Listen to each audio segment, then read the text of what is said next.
फ्लाइटों की अफवाज को आप पाकिस्तान में बुला रहे हैं, यूएन को आप कह रहे हैं कि पाकिस्तान में आ जाओ, रॉ को आप कह रहे हैं पाकिस्तान में, भाई आप कब आओगे यार।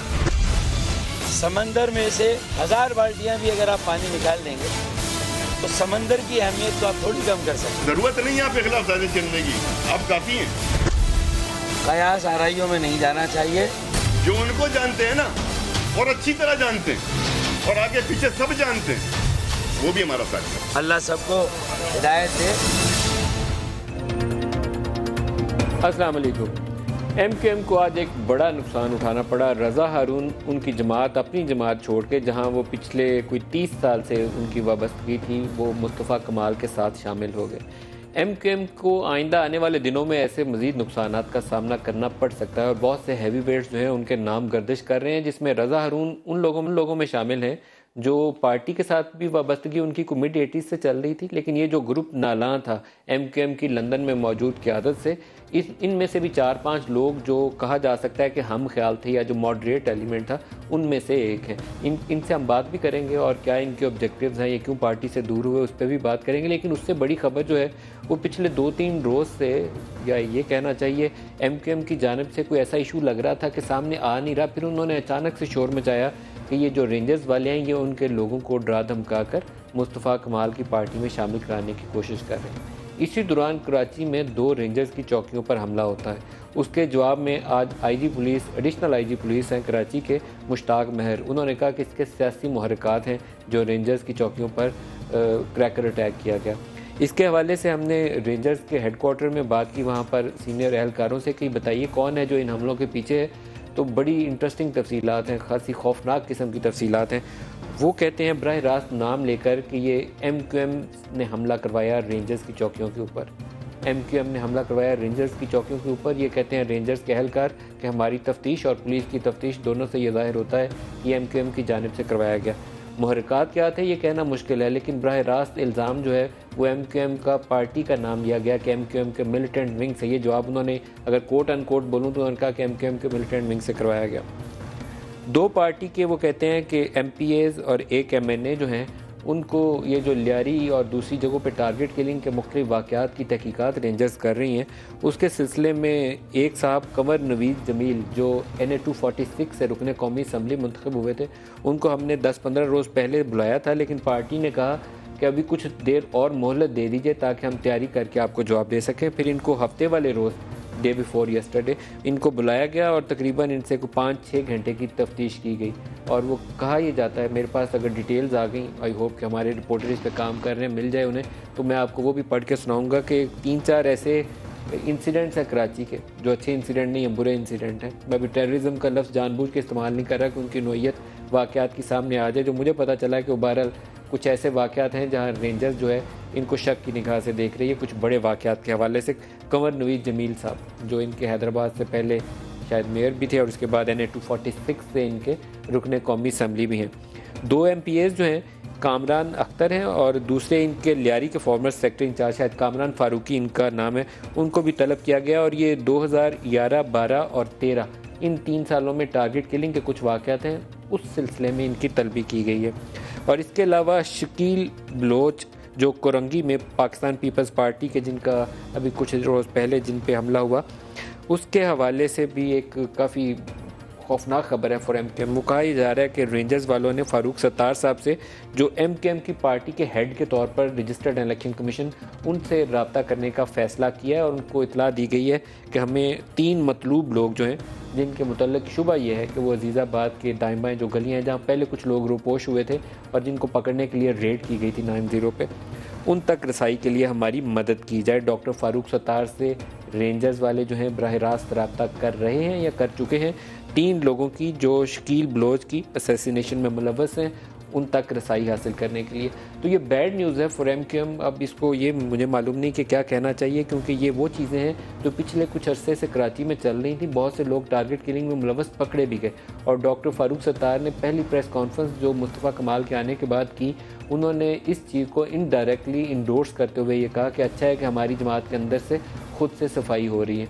और ये जो 90 पे रेड थी, इसकी भी पूरी बैकग्राउंड अगर आप जानना चाहें तो इसकी पूरी बैकग्राउंड ये है कि MQM को पहले बताया गया था क़यादत को, अल्ताफ़ हुसैन साहब की ये चीज़ नॉलेज में लाई गई थी कि अजीज़ाबाद की जो गलियाँ या 250-300 मतलूब अफराद हैं इनको यहाँ से हटाया जाए।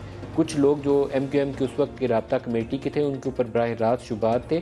गवर्नर हाउस में एक आला सतही मीटिंग हुई और वहाँ MQM को लोगों की फहरिस्त दी गई, जिसके बाद ये तय पाया कि ये लोग जो हैं MQM इनको यहाँ से हटा देगी। अल्ताफ़ हुसैन साहब ने ख़ुद अपने लोगों से नाराज़गी का इजहार किया कि इनके इल्म में लाए बगैर ऐसे लोगों को वहाँ जाए पनाह कैसे मिली। फिर पता चला कि उनमें से 100-150 लोग तो हटाए गए थे, लेकिन 150 और आके आबाद हो गए।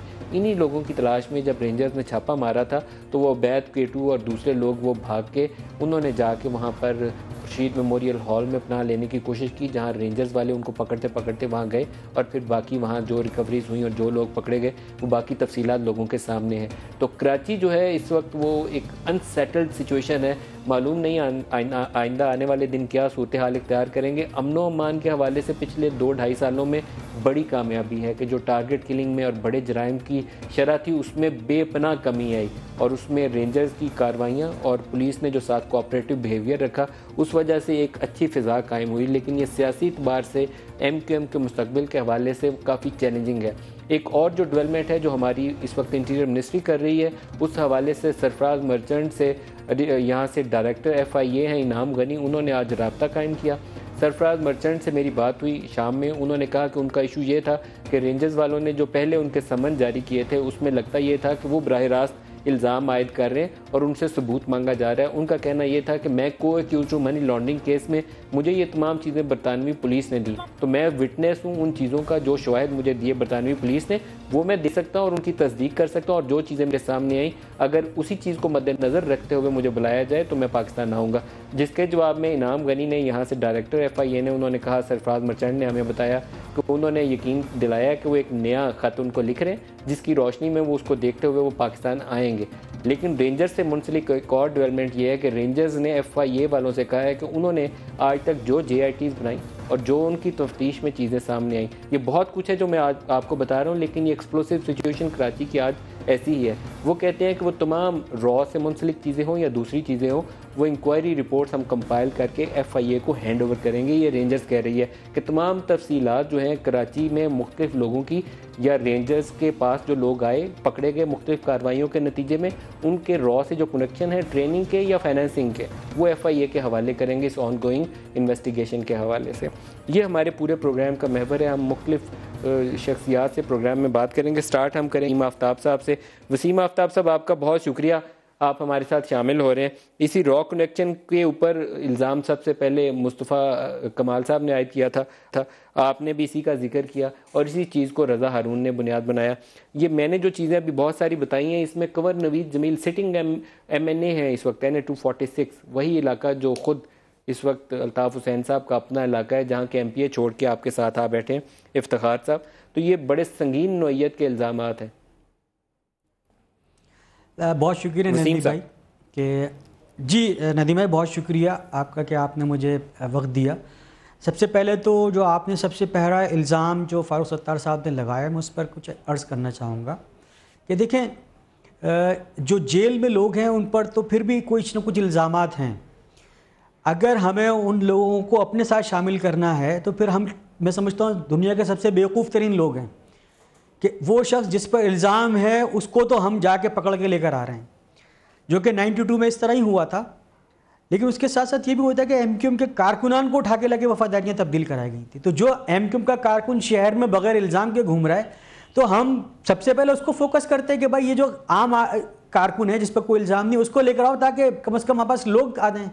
तो हमने ऐसा अमल नहीं किया बल्कि उससे बुरा अमल ये करें कि हम जेल से जाके जिन पर इल्ज़ाम है उनको लेकर आएंगे। तो ये ऐसी बात नहीं है। खुदारा देखें आज भी शहर में उसी तरह। लेकिन वसीम साहब यहाँ पर कुछ सूरत हाल काफ़ी संगीन नौइयत की है कि कंवर नवीद जमील जो MNA है इसी इलाके से अजीज़ाबाद के इलाके से, दो इस तरह MP हैं कामरान अख्तर और कामरान फारूकी, ये रेंजर्स ढूंढ रही है, इनको बुला रही है कि आइए हमारे पास, ये कराची में दहशत गर्दी के वाक़यात हुए हैं, हमें आपसे सवाल जवाब करने हैं। बड़े संगीन किस्म की सूरत हाल है, आसान बात नहीं है ये। तो देखिए अगर उनके पास कुछ हक़ाइक़ मौजूद हैं तो इसका बेहतर जवाब तो मैं समझता हूँ रेंजर्स के एहलकार ही दे सकेंगे। लेकिन मैं तो सिर्फ अपने हवाले से, हमारे प्लेटफॉर्म के हवाले से जो क्वेश्चन रिलेट करता है मैं तो उसका जवाब देना चाह रहा हूँ कि अगर हम 92 की तरह कर रहे होते तो MQM के उस कारकुन को जो शहर में इस वक्त ये जिम्मेदार है उसको लेकर आते। इस पर कोई इल्ज़ाम नहीं है, हम जेल में जाके क्यों ऐसा गलत काम करेंगे। तो खुदारा ऐसी कोई बात नहीं है, वो इत्मीनान से रहें, वो अपने लोगों की टेक केयर करें। हमारा यहाँ पर सिर्फ सवाल उठाने का मकसद ये लोगों को आपने इस्तेमाल किया है, उनके घर वाले कस्म पुरसी की ज़िंदगी गुजर कर रहे हैं, उनको आपने डिसोन कर दिया है, उनके बच्चे परेशान हैं, खुदारा उनकी देखभाल कीजिए। हमारा सिर्फ कहना सिर्फ ये था, दैट्स ऑल, और कुछ नहीं है। MQM के कारकुन, MQM के जिम्मेदार आराम से अपनी एक्टिविटीज़ कर रहे हैं, शहर से कचरा उठा रहे हैं। जो फारूक भाई बात कर रहे हैं वो खुद भी कचरा उठा रहे हैं, तो कचरा उठा रहे हैं जब इत्मीनान से। मैं इन्हीं इल्ज़ामात की तरफ आपको दोबारा लेकर आऊँगा। ये जो कराची के अंदर मुख्तलिफ वाक़यात के अंदर MQM के लीडरान का नाम आ रहा है, इसके ऊपर आप क्या कहेंगे? कंवर नवीद जमील एक आम शख्स नहीं है, इस वक्त MNA हैं, और MNA भी उस इलाके से हैं जो खुद अल्ताफ़ हुसैन का अपना इलाका है, अजीज़ाबाद उनका घर है। भाई मैं समझता हूँ कि अगर इस तरह की कोई शवाहिद मौजूद हैं तो फिर मैं समझता हूँ कानून से मावरा तो कोई भी नहीं है। हम खुद सब, मैं समझता हूँ हर आदमी, पाकिस्तान का कोई भी आदमी हो, वो अगर कानून से मावरा हो जाएगा तो सिस्टम तबाह हो जाएगा, माशरे का हमारा सोशल फैब्रिक तबाह हो जाएगा अगर कोई भी शख्स इन्वॉल्व है। आप तो खुद उस पार्टी का हिस्सा थे, क्या आपके ख्याल में इस कदर सीनियर लेवल पे लोगों की ऐसी इन्वॉल्वमेंट रही है? जैसे कामरान अख्तर और कामरान फारूकी साहब, ये फॉर्मर सेक्टर इंचार्ज हैं लियारी के आपके, इनके हवाले से रेंजर तफ्तीश कर रही है। ये 2010 से 2013 के दरमियान जो किलिंग के वाक़यात थे ये उसके कनेक्शन में है। तो अगर ये लोग आपके सेक्टर इंचार्ज लेवल के लोग, MPA लेवल के लोग इस तरह के कामों में मुलव्वस होती है तो पार्टी के नॉलेज में चीज़ें आई होंगी। देखिए मैं वही कह रहा हूँ कामा भाई, मुझे नहीं पता, लेकिन अगर कोई भी फ़र्द अपना किसी भी जिम्मेदारी पर रहते हुए अगर कोई गैर कानूनी अमल कर रहा है और अगर किसी के पास भी इस तरह के शवाहिद मौजूद हैं तो बहरहाल हर आदमी, मैंने कहा ना, कानून से, आइन से मावरा कोई भी नहीं है। अगर किसी ने कोई जुर्म किया है तो अगर उसके पास सबूत हैं, चाहे रेंजर्स हो या पुलिस हो या कोई भी दीगर इदारे हों, वफाकी या सूबाई कानून नाफिज करने वाले, अगर उनके पास शवाहिद और सबूत, मैं समझता हूँ कि फिर तो कानून को अपना रास्ता लेना चाहिए। अगर वो इन्वॉल्व है, जब आप इंसाफ होना चाहिए, किसी के साथ ज्यादती करते हैं, ज्यादती तो होनी नहीं चाहिए, बहुत ट्रांसपेरेंट रहना चाहिए। जब आप रॉ वाले कनेक्शन का बार बार आपके जितने लोग जिन्होंने ज्वाइन किया मुस्तफ़ा कमाल को, मुस्तफ़ा कमाल से लेकर पहले दिन से लेकर आप तक या आज रज़ा हारून तक, सब ने रॉ वाली चीज़ का बार बार तज़किरा किया। तो ये रॉ वाला कनेक्शन है क्या? इन लोगों के ऊपर भी ये जो अभी वो आज रेंजर्स ने दावत दी है, ऑफ़र की है FIA को, वो कह रहे हैं कि हम कांटेक्ट करके सारी चीज़ें उनके हवाले कर रहे हैं जो रॉ के कनेक्शन की इन्वेस्टिगेशन के नतीजे में तफसीलात सामने आई। शहर के अंदर कितनी इन्वॉल्वमेंट है कराची शहर के अंदर रॉ से मुंसलिक लोगों की? देखिए नदीम भाई, बहुत सिंपल सी बात है कि हमने वो आदमी जो उसका ख़ुद हिस्सा है, वो आदमी जो इस वक्त बरतानिया में है, उनका नाम है तारिक मीर साहब। हम सबको पता है कि वो ख़ुद भी कहते हैं कि इन इदारों पे जो वहाँ के, चाहे वो जुडिशरी का सिस्टम हो या पुलिस सिस्टम हो, उस पर उनको बड़ा एतमाद है। वो ख़ुद कह रहे हैं कि स्कॉटलैंड यार्ड हो या वहाँ का पुलिस हो, वो उस पर बड़ा इत्मीनान का और एतमाद का इजहार करते हैं। एक आदमी वहाँ जाकर जो भी कुछ बयान देता है और वो ये कहता है कि मैं, वो पार्टी में कोई नहीं जानता सिवाय 4 अफराद के। अब अगर हम उस बात को करते हुए, मैं, हो सकता है मैं गलत कह रहा हूँ ना, आपकी बात मान लेता हूँ, मैं इल्ज़ाम लगा रहा हूँ, किसी भी सियासी मुखालफत की वजह से इल्ज़ाम लगा, लेकिन जो आदमी इस बात को एडमिट कर रहा है, वो आदमी, उस आदमी का वो डॉक्यूमेंट BBC नशर करता है, भाई उस बुनियाद पे क्या कुछ नहीं हो सकता? वो बात जो वो खुद कह रहा है, क्या उस बुनियाद के ऊपर नाकाफ़ी सबूत है?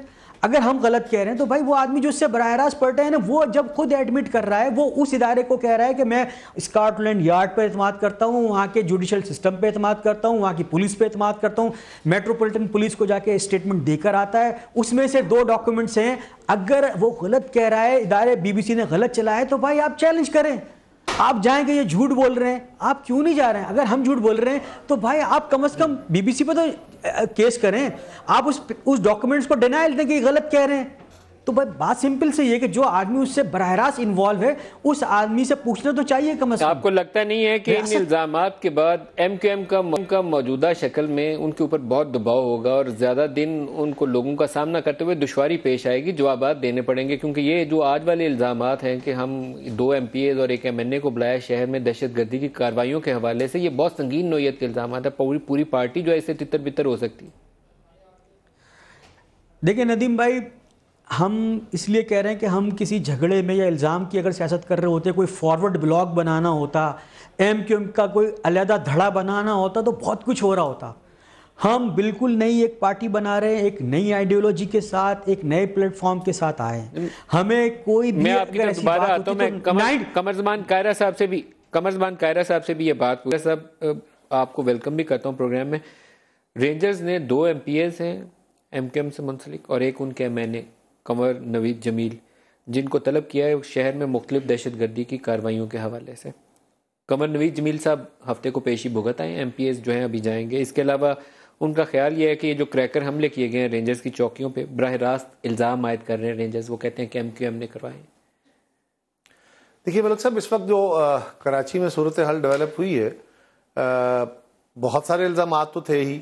पिछले दिनों मुस्तफ़ा कमाल साहब और उनके बाद सक्सेसिवली उनके जो बंदे डिफेक्ट किए हैं या अलग हुए हैं या अपनी जमात बना रहे हैं, व्हाट्सएवर दैट इज़, उन्होंने जो इल्ज़ामात लगाए हैं, और उससे पहले एक और साहब ने जो सबूत के साथ उन्होंने बातें करने का दावा किया था, सरफराज मर्चेंट साहब ने, उसके बाद यकीनन गवर्नमेंट के पास और कोई रास्ता तो नहीं था कि ये उसकी कोई फॉर्मल एक इंक्वायरी करें। और अगर उसमें कुछ लोगों के नाम थे या रेंजर्स की तरफ से कुछ नाम थे या ऑलरेडी कुछ लोगों पे एलिगेशंस थे, तो अगर तो बुला के उनसे उनकी कोई तस्दीक की जाती है, उनसे कोई तहकीक की जाती है, तो टेक्निकली तो इसमें कोई जुर्म नहीं है। लेकिन ये बहरहाल एक नई प्रेसिडेंट है, इससे पहले ऐसा होता नहीं था। वो तो रेंजर्स वाले कहते हैं जी कि हमारे पास तफ्तीश के नतीजे में रॉ कनेक्शन की कुछ डिटेल सामने आई हैं, हम वो भी FIA के हवाले कर रहे हैं, क्योंकि चौधरी निसार वाली कमेटी जो है उसको ऑथोराइज किया गया कि बाकी स्टेट एजेंसी से और इदारों से भी तफसीलात ले। देखिए मलिक साहब, ये एलिगेशन MQM के को नए नहीं है, बहुत सीरियस चार्जशीट, बहुत सीरियस है। लेकिन ये सारे इदारे आपकी ये चार्जशीट लेकर अब कमेटी में जाएंगे। देखिए ना, ये कमेटी भी तो वजीर दाखिला ही है या बाकी कुछ और लोग होंगे उसमें, तो वजीर दाखिला खुद चार्ज कर चुके हैं, ये इल्जाम तो वो खुद लगा चुके हैं। इसी तरह रेंजर्स की तरफ से इनके खिलाफ FIR जो हुई है, बहुत सारे प्रोग्राम्स के अंदर रेंजर्स के लोगों ने कहा, हुकूमत के लोगों ने कहा कि हमारे पास रा के साथ कनेक्शन के सबूत, भाई सबूत है तो ठीक है, इन्वेस्टिगेशन में दें, और इन्वेस्टिगेशन क्लियर कर देगी कि है तो एक्शन हो जाएगा, नहीं है तो क्लियर हो जाना चाहिए। मेरा तो बड़ा वाज़ेह मौक़िफ़ रहा है इस पे कि गवर्नमेंट को देखना चाहिए, अगर इस पे एलिगेशंस के अंदर कुछ सकत है, हुकूमत कहती है कि हमारे पास सबूत है, इंटेलिजेंस एजेंसीज ने कोई सबूत फराहम किए हैं, वजारत दाखिला के पास है, हमारे इदारों के पास, तो वो इन्वेस्टिगेट कर लीजिए, अगर हैं तो उस पर एक्शन कीजिए, नहीं है तो वंस फॉर ऑल इसको खत्म कीजिए। एक ट्रांसपेरेंट तरीकाकार से, ये MQM के सर पे लटकती तलवार नहीं होनी चाहिए। अगर ऐसा हुआ, बल्कि चार्ज है तो इस्तेमाल करके कानून के मुताबिक अदालत में जाइए, नहीं है तो उनको क्लियर कर दीजिए। एक बात ध्यान में रखिए, अगर आपने वो जो अगर क्वेश्चन नजर आए कि स्टेट ताकत का इजहार कर रही है या रियासत के इदारे जबर के तहत किसी फर्द को या किसी जमात को टारगेट किए हुए हैं, तो वो उसका गुनाह भी हो तो पब्लिकली वो गुनाह नहीं रहता, फिर वो बंदा बेगुनाही का सबूत देना लगता है कि जब देखे मेरे साथ जाती हो रही है। इंसाफ होता हुआ नजर आना चाहिए, इंसाफ होना चाहिए। ब्रेक ले लें, ब्रेक ले लें, बाद और बात करते हैं, हमारे साथ रहिए।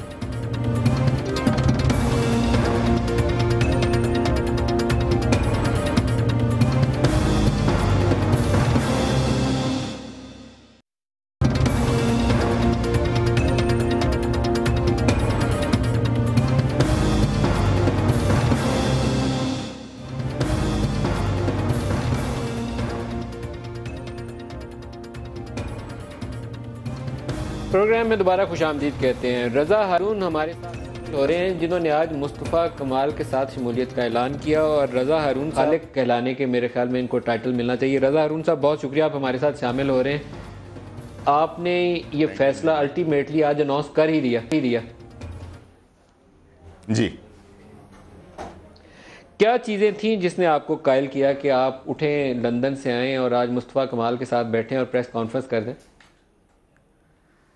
बस नदीम भाई, जैसा मैंने प्रेस कॉन्फ्रेंस में भी जिक्र किया कि बहुत सारी बातें थीं, बहुत सारे इवेंट्स थे, बहुत सारे वाक़यात थे, हक़ाइक़ थे, फैक्ट्स थे, एविडेंस थे, डिस्क्लोजर्स थे, मीडिया, प्रिंट मीडिया की रिपोर्ट्स थी, इलेक्ट्रॉनिक मीडिया की रिपोर्ट्स थी, फिर जो विजन नज़र आ रहा था, बड़ा बुनियाद पे ये फैसला किया आपने? रज़ा हारून साहब सिर्फ रिपोर्ट्स की बुनियाद पे फैसला किया? नहीं बॉस, आपने नदीम भाई, मैंने कहा ना, इवेंट्स थे, वाक़यात थे, एविडेंस थी, रिपोर्ट्स थी, हालात थे। खुद क्या 4 साल तक नहीं, खुद ऐसी चीज़ बताएं ना, देखिए आप सारा कुछ घूम फिर के आ रहा है कि वो रिपोर्ट लंदन में आई, वो रिपोर्ट पुलिस में आई, आपके पास खुद क्या आपकी नज़र में आया जिसने आपको मजबूर किया कि अपनी पार्टी से जिससे इतनी तवील वाबस्तगी थी छोड़ें और आप नहीं इसके खिलाफ ऐलान बगावत कर रहे हैं? नहीं, अगर आप मुझे कहेंगे नदीम भाई किसी एक चीज़ को रक्षा करें तो वो मैं नहीं कर पाऊंगा, क्योंकि मेरा 28 साल का मेरा 28-30 साल का एक सफ़र है, वो मैं किसी एक चीज़ के ऊपर तो नहीं कर रहा हूँ ना।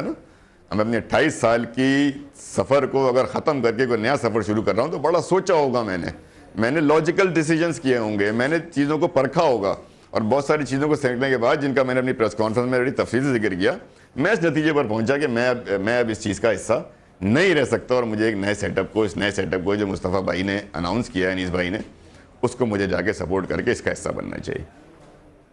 आपने बहुत ज़्यादा जो फोकस रखा वो उस बरतानवी पुलिस की तहकीकात पे रखा, जो डॉक्यूमेंट्स सरफराज मर्चेंट ने पब्लिक किए हैं उनके ऊपर आपने रखा। सरफराज मर्चेंट से आपकी मुलाकात भी हुई, क्या चीज़ें आपने पूछी सरफराज मर्चेंट से? नहीं, मेरी तो उनसे इस हवाले से कोई स्पेसिफिक गुफ्तगू नहीं हुई है, मुलाकातें मेरी उनसे रही हैं, और लेकिन वो जो डॉक्यूमेंट है वो सेल्फ एक्सप्लेनेटरी है। उन्होंने आपको डॉक्यूमेंट्स के हवाले से तफसीर भी बताई है आपको? नहीं, जो डॉक्यूमेंट का एक पेज आपने अपने प्रोग्राम में पिछले दिखाया नदीम भाई, वो इनफ नहीं है, उसके आखिरी 3 पैराग्राफ के बाद आपको और क्या देखना है? आपको और वो क्या दिखाते हैं या और क्या बोलते हैं? सरफराज मर्चेंट से पूछे हैं कि ये प्रोग्राम नदीम मलिक लाइव में देखा है, समा टीवी पे देखा है, आपके पास और क्या तफसील है? आपको लगा नहीं कि पूछना चाहिए? मैं ना तो इंक्विजिटिव हूँ इस तरह से, ना मैं लोगों के पीछे पड़ता हूँ कि आपके पास क्या है। मुझे जो लोग जानते हैं, आप भी मुझे जानते हैं कि मैं खुद से तो किसी के पीछे नहीं जाऊँगा कि मुझे ये दिखाओ। मुझे साहब से नहीं पूछा आपने?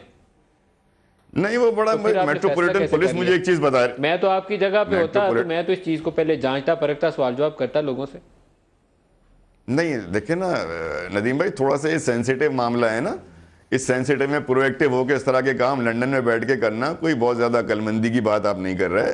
जो लोग इस बात को देख रहे हैं, पुलिस इंक्वायरी चल रही है, यहाँ बैठ के करना ज्यादा मुश्किल है, जहाँ बैठ के नहीं नदीम भाई नहीं है ना। आप मेरी अर्ज सुन लें, थोड़ा सा मुझे मौका दे दें। जब एक लाइव पुलिस इन्वेस्टिगेशन चल रही हो ना, तो वहां पे किसी एक प्राइवेट आदमी को या एक आम शहरी को या वहां रहने वाले को डिटेक्टिव नहीं बनना चाहिए ना। वो फिर इंटरफेरेंस हो जाती है इन्वेस्टिगेशन के अंदर। वो इन्वेस्टिगेशन चल रही है, पुलिस वहां की जो आज़ाद है, वो फेयर है, और स्कॉटलैंड यार्ड, मेट्रोपॉलिटन पुलिस, वो उसको इन्वेस्टिगेट कर रही है। तो उसके बाद मुझे कोई ऐसी खास ज़रूरत कभी फील नहीं हुई कि मैं जो है वो इंक्विजिटिव बनूं और एक जासूसी का किरदार अदा करना शुरू कर दूं। नहीं, इसकी मैंने कभी ज़रूरत, सच्ची बात है, कभी महसूस नहीं किया। मुझे पता है कि इसको करना भी वैसे इसकी ज़रूरत होनी चाहिए थी। मैं आई एम सरप्राइज्ड कि आप कह रहे हैं आपको ज़रूरत नहीं थी, क्योंकि आप उस लीडर को जिसके लिए आप हर हाल में प्रोटेक्ट कर रहे थे, और आप एमक्यूएम के मॉडरेट लोग, जो अच्छे लोग हैं, उनमें से मैं आपका यहाँ ऑन एयर भी कहते हुए मजायका नहीं है कि 1-2 दफ़ा इन्होंने प्रोग्राम में इनसे तल्ख बात हुई, तो प्रोग्राम के बाद इन्होंने एमक्यूएम के सिटिंग मिनिस्टर थे, तो इन्होंने कॉल करके कहा कि यार मैं ऑन एयर ये बात कहना मेरी मजबूरी थी, लेकिन ये बात ऐसे है, पार्टी से इख्तलाफ रखते थे। लेकिन आपको ये जानना चाहिए था कि जिसके लिए आप ऑन एयर ये सारी बातें लड़ रहे थे, लोगों से आर्गूमेंट कर रहे थे, आपको जांचना तो चाहिए था कि ये इल्ज़ाम अल्ताफ हुसैन पे लगा है। नदीम भाई, मेरे सवाल तो करना चाहिए था। देखिए नदीम भाई देखिए, मैंने कहा ना, लॉजिकल बात मैं और आप करते हैं, और आपकी भी मैं गुफ्तगू सुनता रहता हूँ, इंटेलेक्चुअल गुफ्तगू आप करते हैं। एक लाइव पुलिस इन्वेस्टिगेशन है, बड़ा सीरियस मैटर है मनी लॉन्ड्रिंग। अच्छा, उस सीरियस मैटर के अंदर एक और बहुत सीरियस इशू है कि वो बैनर, मतलब इंटरनेशनल फंडिंग का जिक्र है, उसमें इंडिया से फंडिंग का जिक्र है। ये तमाम चीज़ें जो है उस मामले को एक हसास नौयत का मामला बना देती हैं। ये कोई आम मामला नहीं है कि जी किसी घर में चोरी हो गई या किसी की बकरी हो गई तो उस बकरी को ढूंढने के लिए पूरा मोहल्ला निकल पड़े। मुझे अभी भी आपसे इख्तिलाफ है सर, सुन तो लें। अब बरतानवी पुलिस ने मनी लॉन्ड्रिंग में उनकी जमानत जो थी वो कैंसिल, वो जो कर रहे थे एक्सटेंड, उन्होंने कहा अब आपको जमानत वाली जरूरत नहीं है। अप्रैल के महीने में उनकी पेशी है दोबारा। अगर वो कहते हैं कि हमारी तफ्तीश के नतीजे में तो कुछ सामने नहीं आया, तो फिर क्या अल्ताफ हुसैन से वापस रुजू कर लेंगे? नहीं, मैंने बताया ना, ये कोई मेन रीजन नहीं है ना। मेरे पास तो मेन रीजन और है। मैंने, अगर आप मेरी प्रेस कॉन्फ्रेंस सुनेंगे तो मैंने उसमें बड़े वेरियस रीजन का हवाला भी दिया है, जो मैं उस मुख्तसर मेन रीजन क्या है, क्या दोहरा सकते हैं मेन रीजन क्या है? नहीं नदीम, मेन रीजन नहीं है, बहुत सारे रीजन हैं। तकारीर हैं, खिताबात हैं, माफिया हैं, वापस आना, हुकूमत में आना, हुकूमत से वापस जाना, एक बात कह देना, माफ़ी मांगना, सियासतदानों से कहना माफ़ी मांगना, मीडिया से कहना माफ़ी मांगना, अदलिया से कहना माफ़ी मांगना, जजेस के लिए कह देना माफ़ी मांगना, अफवाज पाकिस्तान के लिए कहना माफ़ी मांगना, लॉयर्स के लिए कह देना उनसे माफ़ी मांगना, एक दूसरी जमात की एक मोहतरम खातून के लिए एक बात कहना, उनसे माफ़ी मांगना। मतलब इसके बाद आप स्टेबिलिटी क्वेश्चन हो जाती है ना, इसके बाद बहुत सारी चीजें क्वेश्चन हो जाती है। फिर आदमी सोचता है कि मैं 19 मई 2013 जब MQM की राब्ता कमेटी में डॉक्टर फारूक सत्तार समेत बहुत से लोगों के साथ काफ़ी ज्यादती की गई थी, क्या वो दिन था जिस दिन आप मजबूर हो गए कि रजा हारून के साथ आज बहुत ज्यादती हुई, आज बहुत ज्यादती हुई मुस्तफ़ा कमाल के साथ, डॉक्टर फारूक सत्तार के साथ, अब इस जमात में नहीं रहना, वो दिन था जब ये आपने फैसला किया? नहीं, उस दिन मेरे ख्याल में ये फैसला नहीं हुआ, उस दिन मेरे ख्याल में इस सोच की इब्तिदा जरूर हुई होगी। उस दिन इस सोच की इब्तिदा हो गई थी। हाँ, फैसला नहीं हुआ। फैसला मेरे पास कमरमान कायरा साहब हैं। कायरा साहब, अभी आपने जो गुफ्तगू सुनी रजा हारून साहब की, आपको लगा कि ये कायल होने के लिए काफ़ी वजूहात है जो इन्होंने बयान की? क्योंकि जो बुनियाद थी मनी लॉन्ड्रिंग वाला केस जो था, मैं जर्नलिस्ट हूँ शायद इसलिए मेरे अंदर ज़्यादा सवालात आते हैं, मैं तो उन सवालात का पहले जवाब जरूर ढूंढता। देखिए मलिक साहब, सियासत के अंदर ना आप जवाबदेह होते हैं लोगों को भी, अपने आप को भी। जितने बड़े फैसले रजा हारून और इनके साथियों ने किए हैं, ऐसे फैसले करने के लिए आपको बड़ा वक्त लगता है। इस जमात के साथ आपकी वाबस्तगी है, तवील अरसा आपने उसने काम किया है, 25-30 साल, ये सारे लोग तकरीबन इतना काम उन्होंने किया है। आपकी उसमें शख्सी मेहनत है, खून शामिल है और बहुत सारे लोगों की कुर्बानियाँ भी हैं।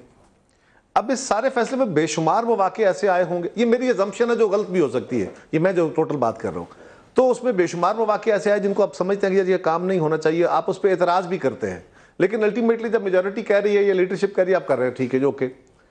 आपके डिफरेंसेस चलते चलते चलते एक वक्त आता है जब आप कहते हैं now this is too much, और वो टू मच के लिए लाजम नहीं है कि आप अपने ज़मीर के तहत ही कहें, आपको उसकी एनेबलिंग एनवायरनमेंट भी चाहिए होती है।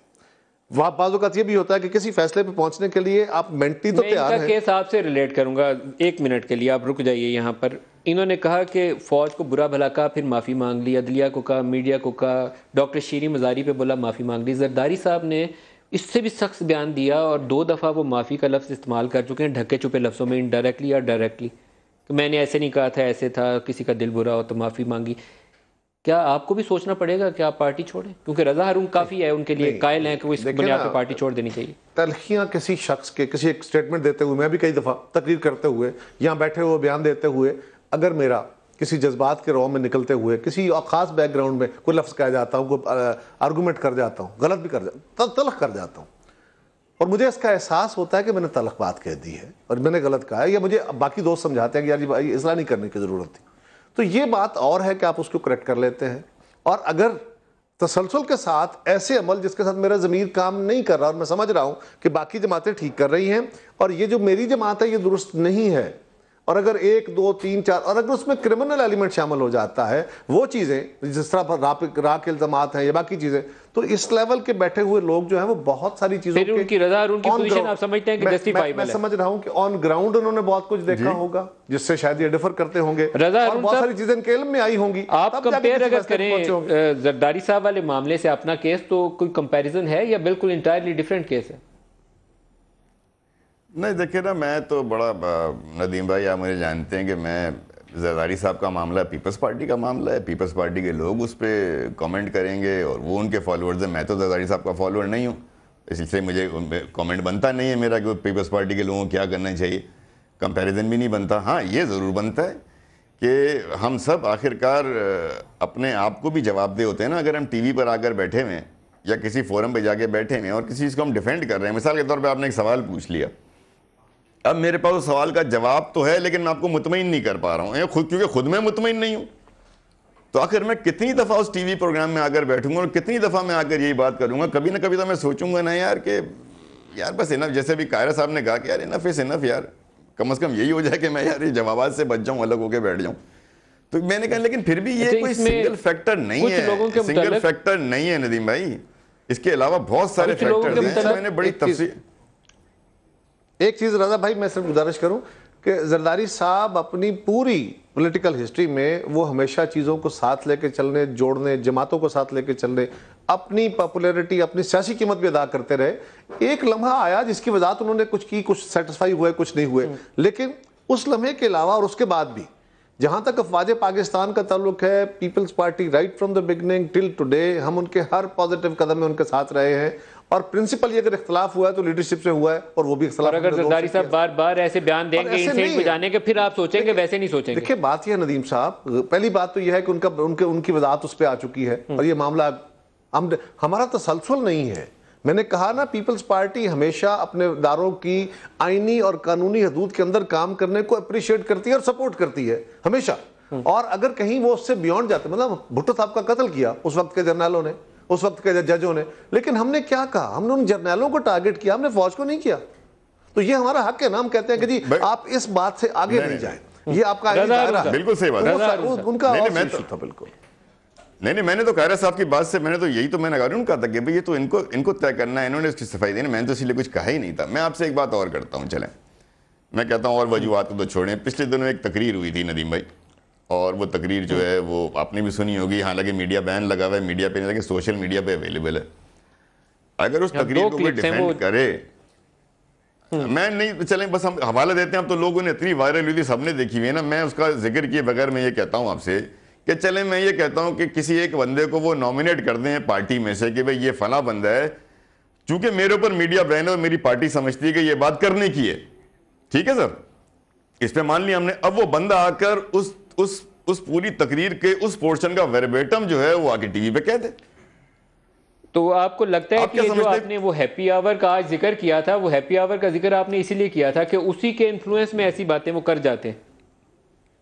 सर वो जो जिक्र कर दिया वो तो कर दिया ना नदीम भाई, ये तो आपके प्रोग्राम में एक नई बात कर दी ना कि भाई चले उनकी जमात का, उनकी पार्टी का जो उनको डिफेंड भी करते हैं, मैं कहता हूँ चलें डिफेंड भी ना करें, कुछ भी ना करें, मनोवन एज इट इज जो वो जुमले हैं या वो जो पीरियड है, मेरे ख्याल में 3 मिनट का या 4 मिनट का है नदीम भाई, शायद 3 मिनट का है वो या शायद 4 मिनट का, वो 4 मिनट का पोर्शन ऑन एयर नहीं हो सकते। मैं ये बता रहा हूँ कि दोनों ऑन एयर नहीं हो सकते।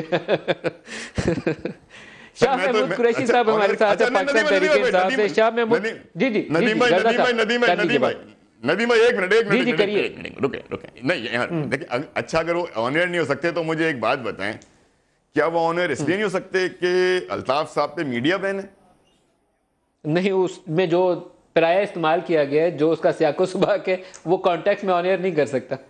घरों में प्रोग्राम देखा जाता है। मैं आपसे एक सवाल पूछता हूं, नहीं सुने सर, सुने प्लीज सुने, वो वहां पे बैठ के माएं बहनें सुन रही हैं ना,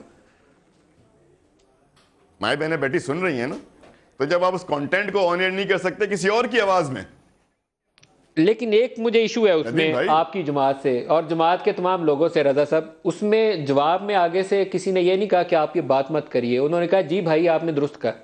आपको मैं कहेंगे तो मेरे मोबाइल में शायद अभी भी सेव, मैं प्ले कर देता हूं, आप सुन लीजिएगा।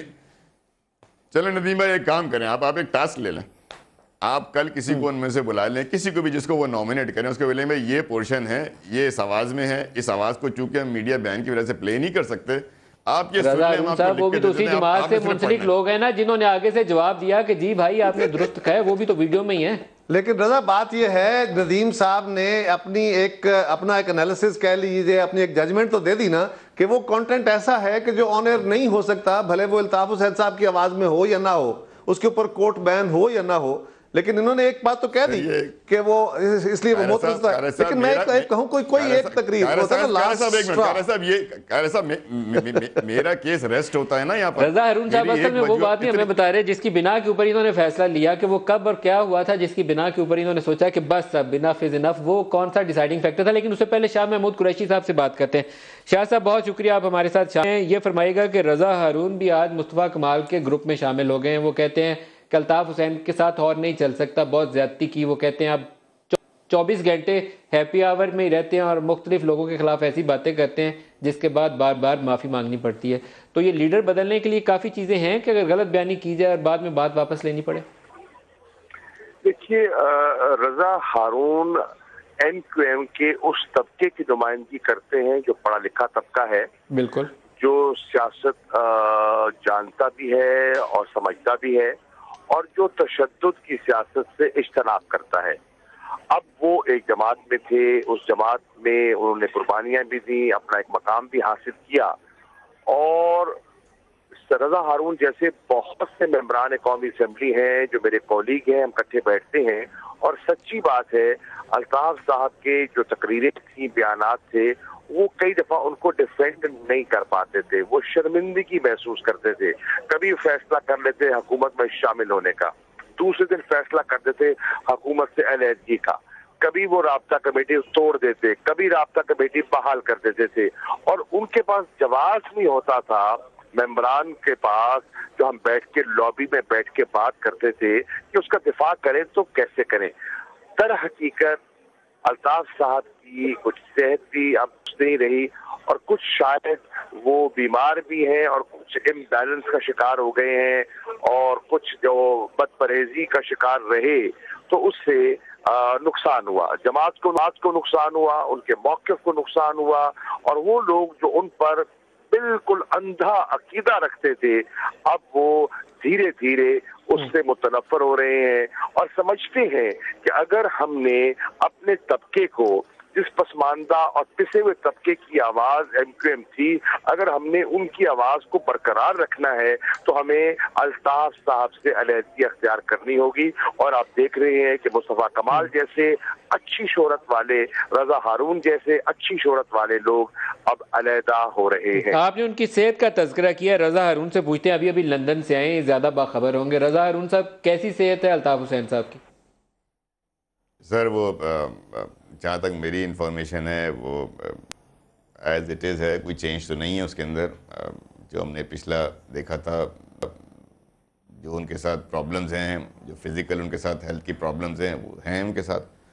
क्या प्रॉब्लम है, कुछ वजाहत करेंगे? क्योंकि यहाँ बड़ी तशवीशनाक किस्म की खबरें काफ़ी ज़्यादा थी मार्केट के अंदर, वो क्या उनकी करंट कंडीशन क्या है, थोड़ी सी वजाहत कर सकते हैं? मेरे ख्याल में गैर मुनासिब है। इसके लिए ज़रूरी है कि उनका जो ज़ाती मालिज है, जो ये अथॉरिटी रखता है कि उनकी बीमारी का जिक्र करे, उनकी बीमारी के हवाले से बात करे, मुनासिब वही है। मेरे ख्याल में गैर मुनासिब बात होगी, गैर मुनासिब बात होगी। मैं प्रेडिक्शन, उनकी सेहत आप समझते हैं कि किसी की बीमारी, किसी की भी बीमारी, नदीम भाई, किसी की भी बीमारी का तस्करा टीवी पर बैठकर करना ना, मैं समझता हूँ मुनासिब नहीं है। उसका एक अपना ज़ाती एक इशू होता है, और वो जब तक कि वो खुद डाइवर्ज ना करे, या उसका ज़ाती मालिज उसकी मर्ज़ी से डाइवर्ज ना करे, या उसका नेक्स्ट ऑफ किन आगे बात ना करे, मैं समझता हूँ ये उनका राइट है, उनको ही करना चाहिए, उन्हीं पे बेहतर। लेकिन मैं तो वासे जलील ने आज आपकी प्रेस कॉन्फ्रेंस में एक बात कही है, मेरे ख्याल में उसको आप अगर रिस्पॉन्ड करें तो मुनासिब होगा। उन्होंने कहा कि आप वही पुराना मंजन ही बेच रहे हैं। हाँ, तो आप मत खरीदें बॉस, चले हम पुराना मंजन ही बेच रहे हैं, क्या करें, वो मंजन बिकता है, और क्या करेंगे। वासे जलील साहब के पास भी कोई शायद नई ट्वीट नहीं रह गई है, लेकिन मेरे कोई इशू नहीं है जो वासे जलील साहब ने कहना है वो कहते रहे। आप वाकई पुराना मंजन बेच रहे हैं या वो मंजन बिक रहा है, क्या सूरत हाल क्या है?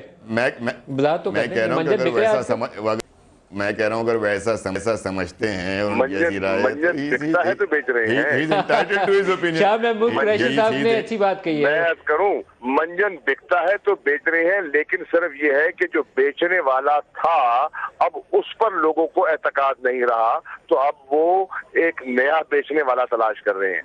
आप भी इस पे कह रहे साहब एक लाइन है। नहीं, मैं समझता हूँ कि मंजन किसका कौन सी थीम है जिसकी बात हम कर सकते हैं, MQM की है या MQM से इख्तलाफ की? दो अलग अलग थीम्स हैं, तो वो कौन सा मंजन की बात कर रहे हैं मुझे नहीं पता, या शायद को बाजी से रिलेट कर रहे हैं। बट एक बात जो जरूरी कहने ये है कि जो आखिरी तिनका होता है ना रजा भाई, जो आखिरी तिनका होता है ना, इसी तरह कोई ये इतना बड़ा फैसला, एक ऐसी जमात जिसके साथ आप दिल के साथ काम करते रहे हैं, गुजर के 30 साल 25 साल काम करके, आप उससे डिफरेंसेस करते करते अचानक नी रिएक्शन नहीं होता कि अचानक किसी वक्त पता चला कि अच्छा जी गलती हो गई और पता छलांग लगा के लागू कर दो।